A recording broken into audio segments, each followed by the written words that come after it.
it took me a long time to figure out how to find my spark again, because I was always trying to go back to who I used to be, or trying to find some compromise or balance between the physical capability that I used to have and the mental sharpness that I used to have, and then what I'm experiencing now. And it came down to this moment when I realized.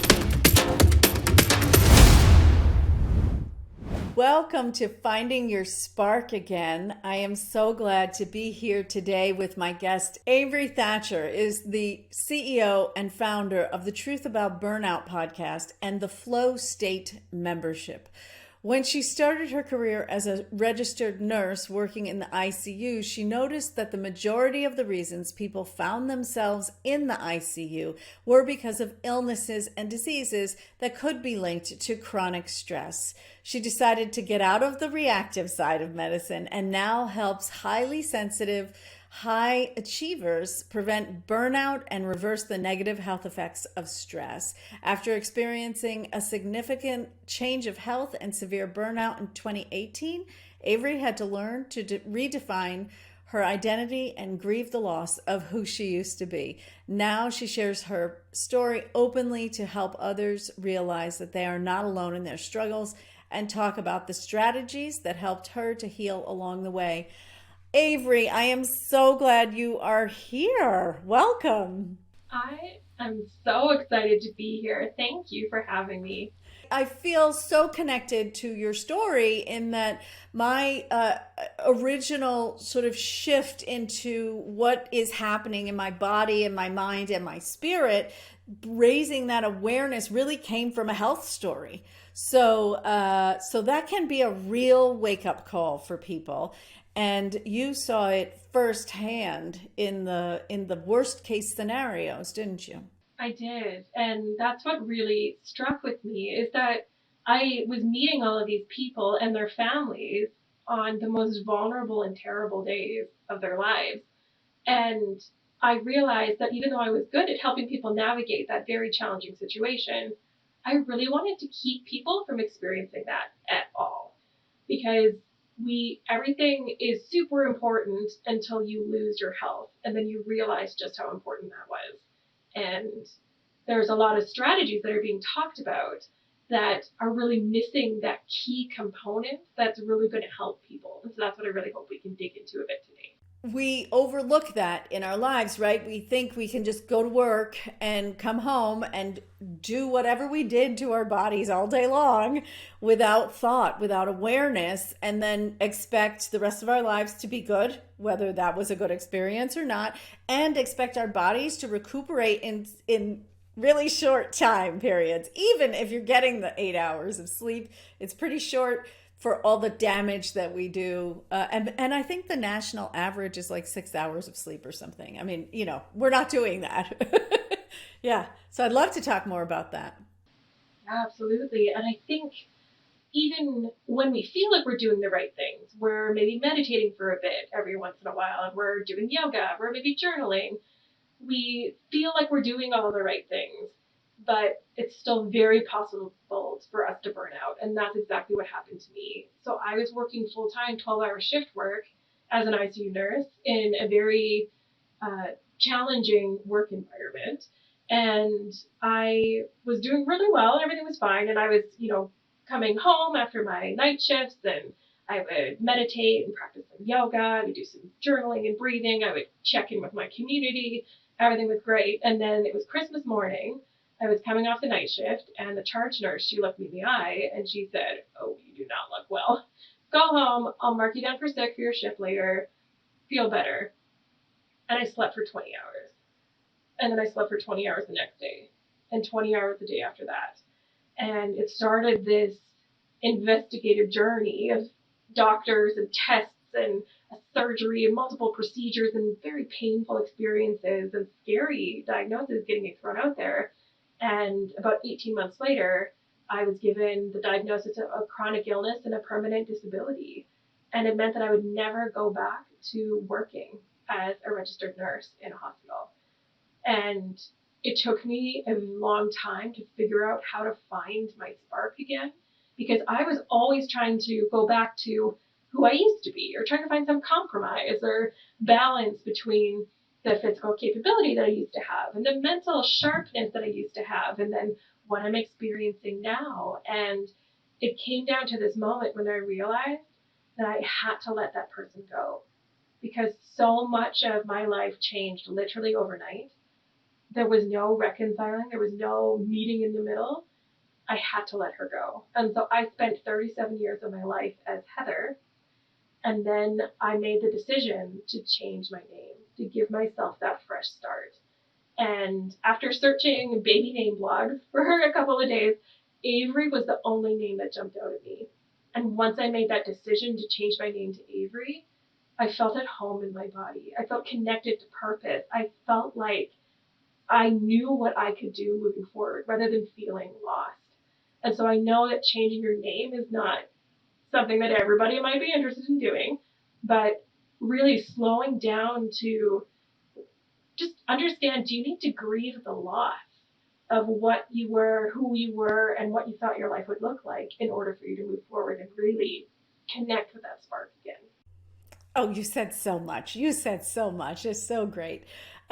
So I'm going to talk about that first thing that you said. I mean, that last thing that you said first. And that is the idea of labels and how we identify ourselves in our own labels. And I think that is absolutely common and true, that we give ourselves labels, and our name is something that we carry with us over and over and over again. So sometimes we redefine it, but sometimes it can be used to make us into that 5-year-old, and not in a good way, right? Not in that I'm having tapping into my inner child way. And so, so brilliant for you to say, I need to make a change. I am going to make it something that I have to admit to every single day, something that the people around me have to admit to, that I want to change. And that's really what we do when we change our names, right? Is we say to the people around us, in my viewpoint anyway, hey, I'm different now. And I want you to acknowledge that I'm different now. And I don't know what that means, but I'm about to define it. And so let's do that, right? So I love that. Really, really brilliant move. Very, very smart to be able to let go of a past and begin a future.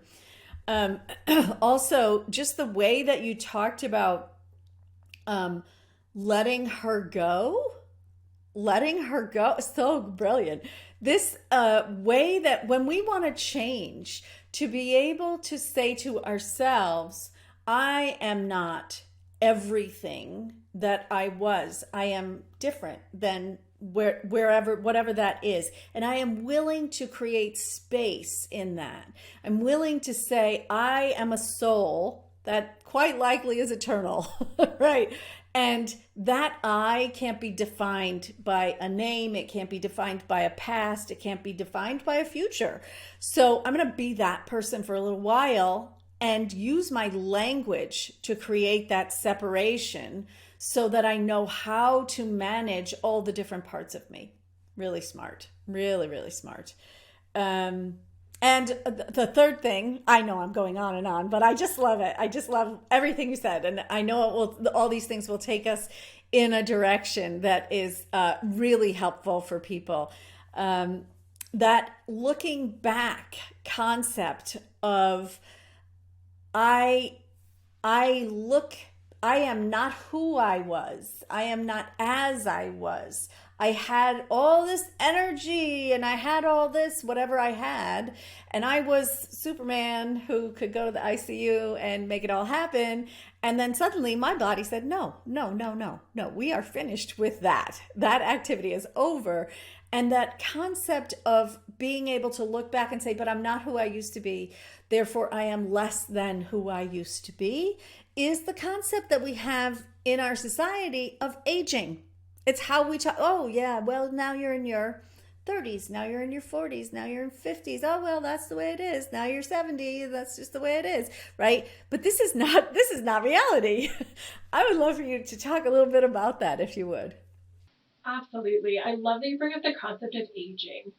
I think my view on aging has always been very open. And so when I meet somebody that's struggling with the number that has been attached to however many times you've been around the sun, it just doesn't resonate with me because I don't feel any different as a 38-year-old woman than I did as a 25-year-old woman. It just feels like the days continue. And so I think when you're living more in that moment of experiencing, aging takes on a different view.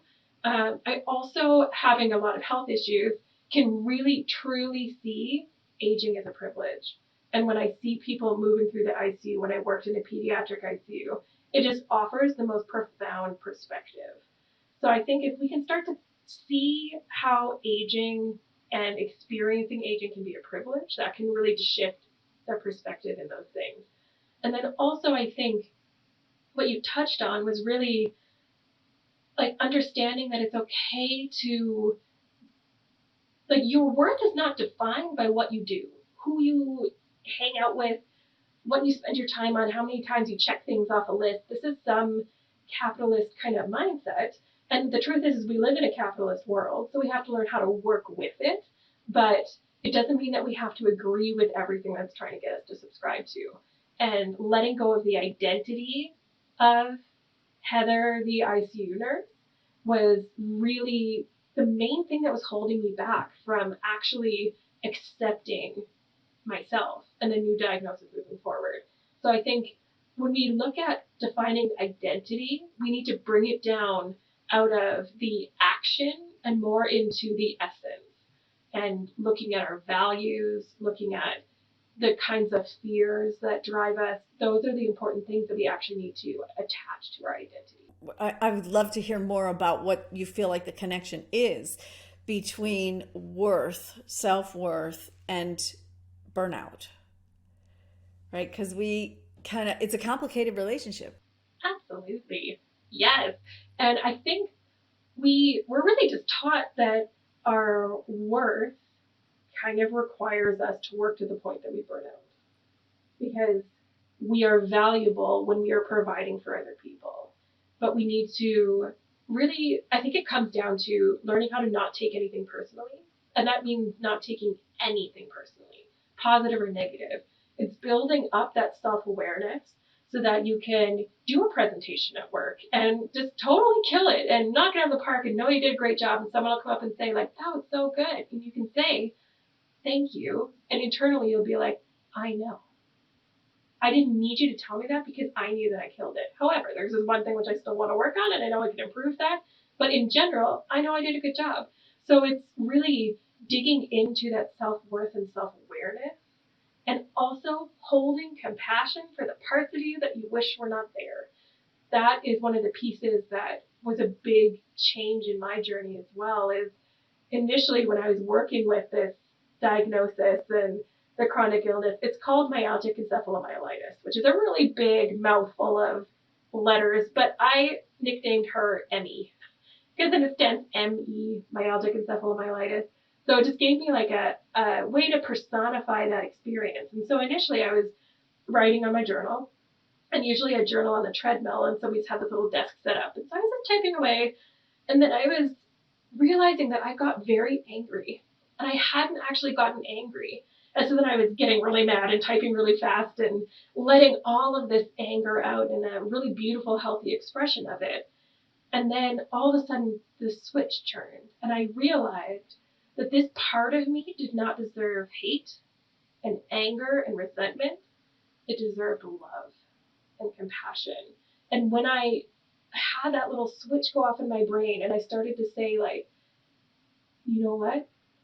You're a part of the Avery family now. You're welcome to be here.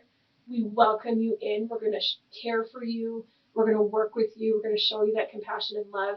And once I shifted that mindset, then I was ugly crying, and I couldn't even stand up. I was like off the treadmill in a puddle on the floor, and like 2 years of grief just poured out of me because I finally accepted that. And so then now I don't see my worth tied to what I can create. I see my worth tied to how well I support myself and my ability to support others. Wow, there's a lot in that.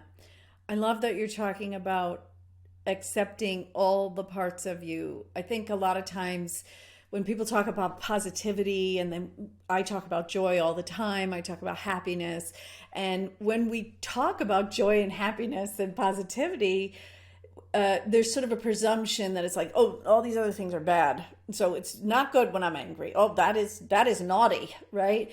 And in fact, it is, you are not complete. You are not having a human experience.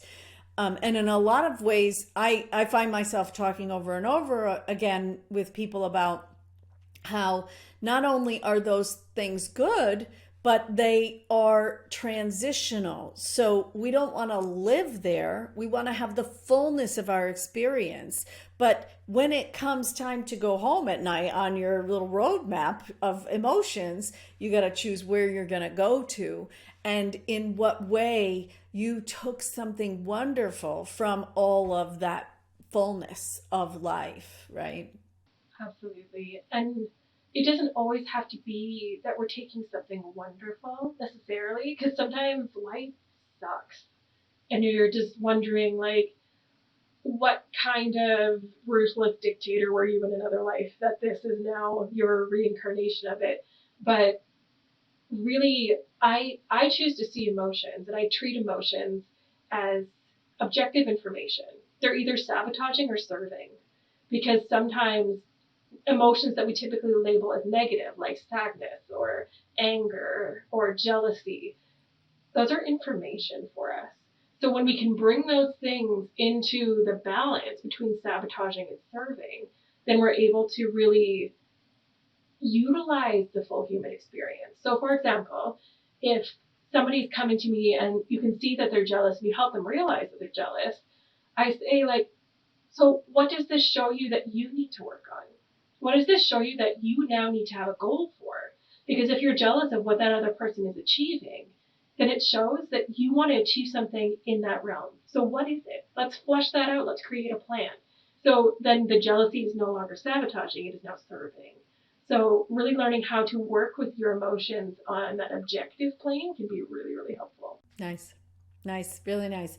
I like that you're talking about that. You may not have heard it because I talk about it on my podcasts, and probably haven't in a little bit, but I went through a period of change, extreme change, where inside about 6 months, my whole world changed. My husband got diagnosed with something terrible, and only a few months later, he was off into another world somewhere, something non-physical I don't know about, and and my house sold, and I didn't have anywhere else to go, and like on and on and on, right?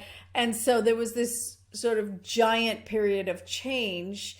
And in fact, I had stopped working in order to help care for him and to hopefully help him to recover. And so I was like fully present, but I wasn't who I used to be. And I was kind of in the tube of change, and I wasn't who I was going to be. And so that sense of like, how do I know what this feeling means to me? How do I look at myself and say, oh, if I'm feeling this, then there's a reason, and I should think about that, and I should decide, what do I want to do with that? That's a really practical way to look at that. So that really ties into the concept of acceptance on a deep, deep level. Can you talk a little bit more about that? Absolutely. So when we look at acceptance, it really focuses more on the flow of life. Because when we accept something, it doesn't mean that we hold on like super tight and never let go. It means that we notice, accept, and let it flow. So if it needs to stay and it's still teaching something or moving through something for us, then absolutely it's something to pay attention to. But otherwise, sometimes we need to let it go.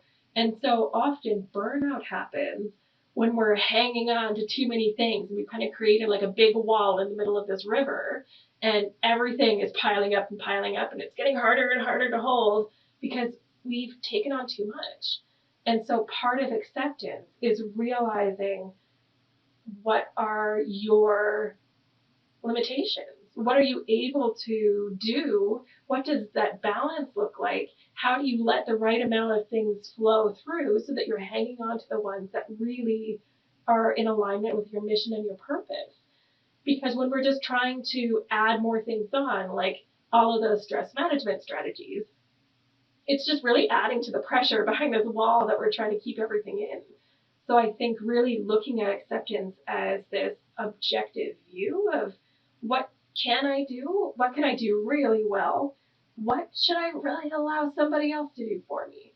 What do I need to ask for help? How do I need to learn? But really just having that fully objective self view can be so, so helpful. I love that you're talking about that in terms of, like, for me, what I hear in that is about being deliberate about what life do I want to be living, right? Because we can be like, I want to be everything all the time, but we're not. We're in human bodies. And so we came here to experience things from a specific vantage point. And whether that was, some people believe you come here for that purpose, other people don't, but it doesn't matter. We are here in these individualized bodies. So we get this viewpoint that is different from anybody else on the entire planet. And when we do the thing that you were talking about, where we say, like, kind of accept my limitations, really for me becomes a choice of where I focus my energy. What am I contributing to? What have I decided to give my life force to? And that includes, like, in my household and in my work and in my breathing, in my everyday moment. So can we talk a little bit about how that contributes to the walk out of burnout? So when we're in this experience of burnout, that's where we feel completely exhausted from trying to manage all of the things that are coming at us. And it just feels like there's never enough of you to go around, that you are just barely keeping your head above the water. You are thinking and trying to hold everybody else up. And you just wish that you could turn the world off for 2 weeks and just sleep and never be bugged. And those are all really clear signs that you've moved through the 3 stages of chronic stress and you've really hit that burnout experience. And so then once we get there, the first thing that we have to do is we have to recover. We have to let our nervous system heal. Because in burnout, it actually is a really extreme experience of our stress response. So our stress response has been on and active for so long that our body cannot match the energy demand that it requires. Because when you think about it, our stress response is really built to help us get away from a dangerous animal running at us and either like climb a tree or fend it off. And that experience requires a lot of energy, requires a lot of adrenaline, requires a lot of food and a lot of extra things to help make sure that we're going well for this. And that means like we're breathing quicker. And there's just a whole bunch of different things that our body's doing to compensate. But our body was really meant to have that quick experience in that stage of alarm and then turn off and go back to the way things were. But because society is the way that it is, because our lives have advanced to the places that we're at, that stream of stress is constant. So we really have to learn how to allow our body to recover from that overwhelm first. And then once we've done that, then it comes time to optimize. And this is where we need to look at the habits, mostly external, that are really contributing to burnout. So one of my best examples is just imagine that you're sitting in a boat and this boat is leaking and you've got this bucket and you're bailing yourself out and it's starting off really well. But then the river picks up a little bit and now you've got more water coming into your boat. So you have choices. You can either make your bucket better. So you can either make the bucket bigger by adding in stress management strategies, adding in maybe a little bit of extra support somewhere, or you can bail yourself out faster. You can do all of these things more often. And that's going to help keep you level for a little while longer.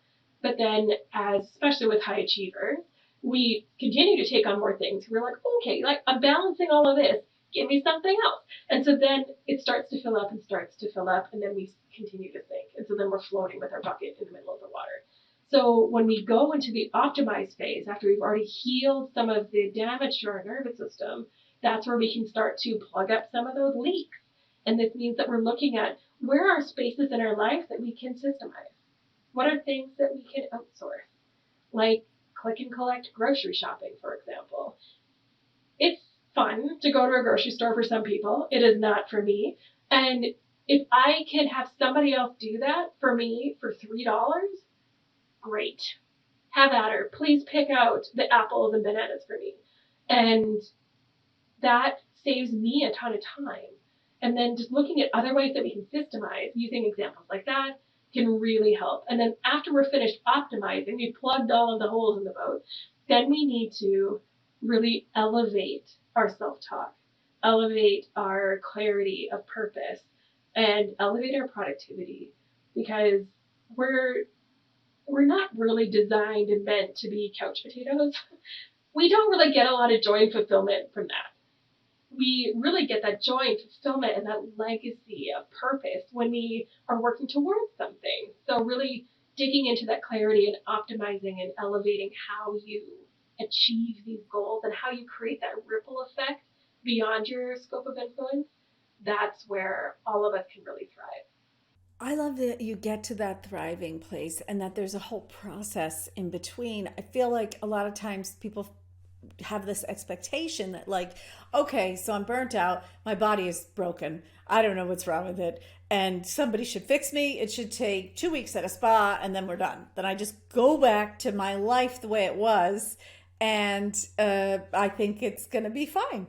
And this process that you just described is so multifaceted that such an important message. I think that it's a physical experience, it's a mental experience, it's a logistical experience that we're having in our day-to-day living. Like that part, hardly ever do we talk about that, right? I just recently moved. I live by myself now because my husband passed away, and he used to do everything basically. It feels like everything, I have to say. And so this process of, like, how do I logistically manage my life, and what choices do I make that are different than I might have made in the past, and how do I be okay with my self-conception and making different choices, because a lot of times those choices are based on what we were taught as children, what we had modeled for us early in our lives, right?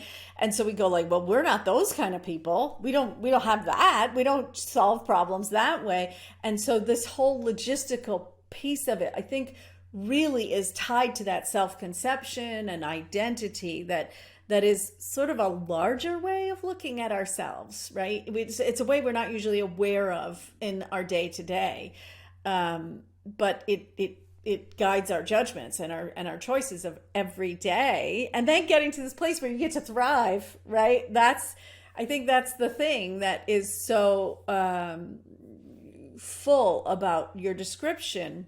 I just wanted to touch on one thing that you had said earlier about when people just want to, get their energy back and then back to the way that life was. And so people often think about burnout as a cycle. So it's this circle where you are working really well, everything is functioning, everything's great, and then your energy kind of crashes and burns, and then now you're at the bottom of that circle, and then you rest and figure it out enough to be able to get back up to the top, and then you just continue in that cycle. But the truth is burnout's not a cycle, it's a wave. So we start up here in peak performance, and then we go into our crash, and then we recover a bit of energy, but nowhere near where we were before. And then we crash, and then we recover a little bit more, and then we crash, and we continue down this sort of wavy mountain side, and we never get back up to where we were, because those habits and the stressors and everything contribute to burnout again and again.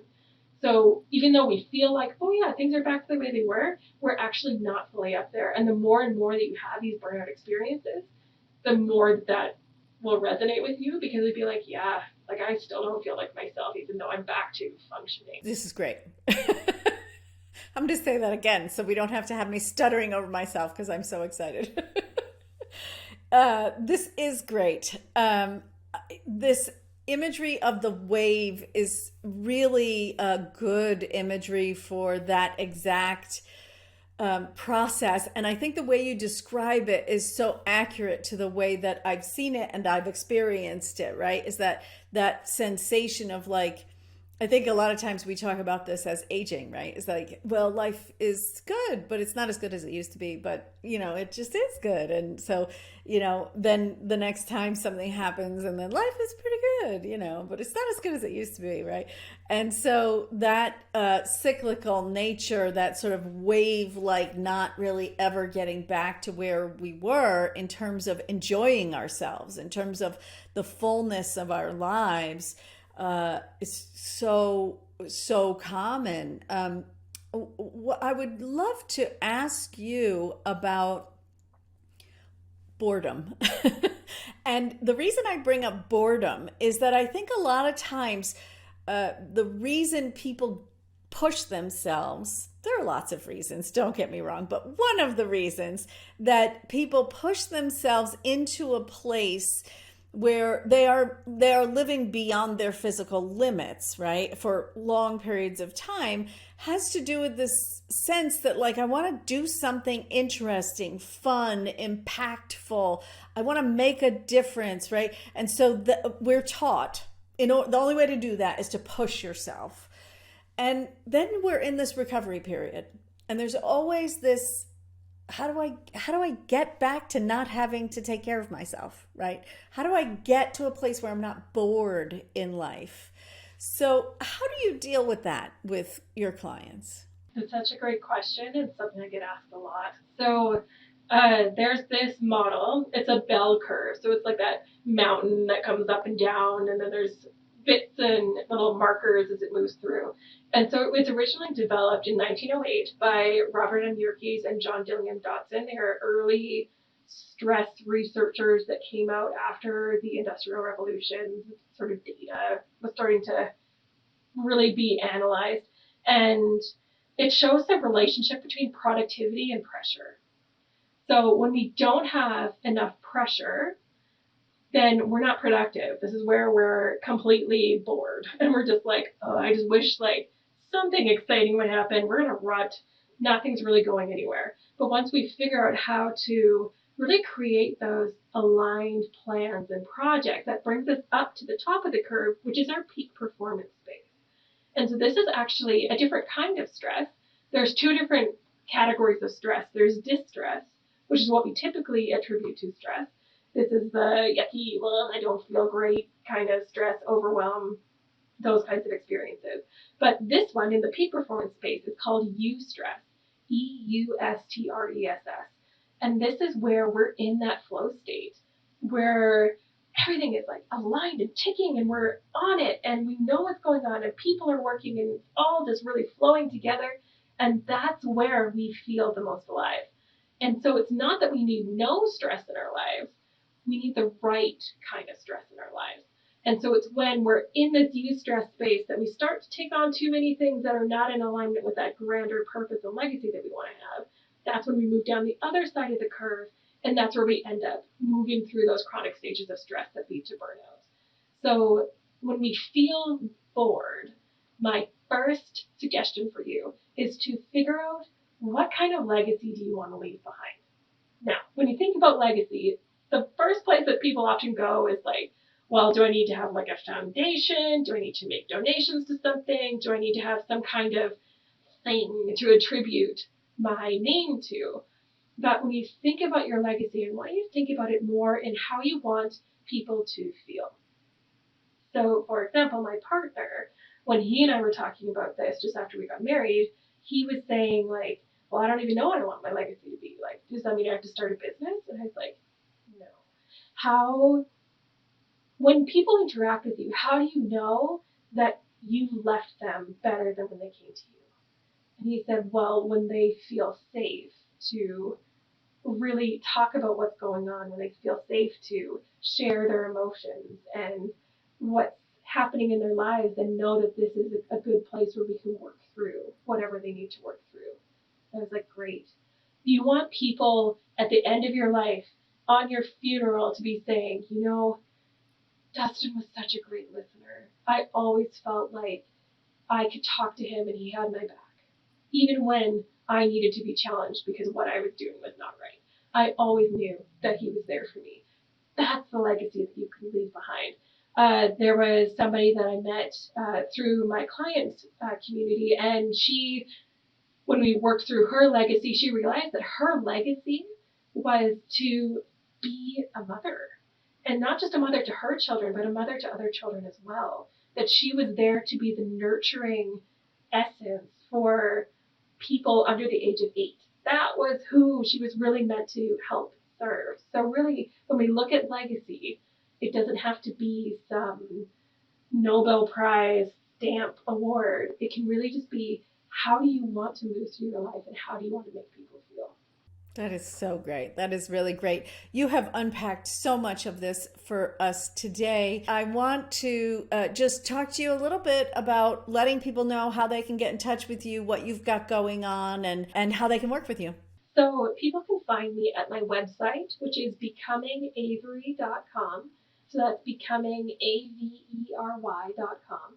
You can also find me on Instagram. On Instagram, I regularly talk about burnout and coming to peace with your identity and redefining who you are. So if you're interested in learning any more tips and tricks around that, then definitely go follow me there. And then also on my website, I do have a number of free resources, including a burnout prevention guide and a self-sabotage quiz. So you can figure out your main self-sabotage style and how to make it stop sabotaging you. Wonderful. Thank you so much. I want to remind our listeners that they can go to roadmaptomorejoy.com to take their 2-minute quiz that will let them know where they are on that emotional landscape and where they set up camp and how to get from where they are to where they'd like to be. And so I'd really just like to thank you finally as well, Avery. So great to have you here.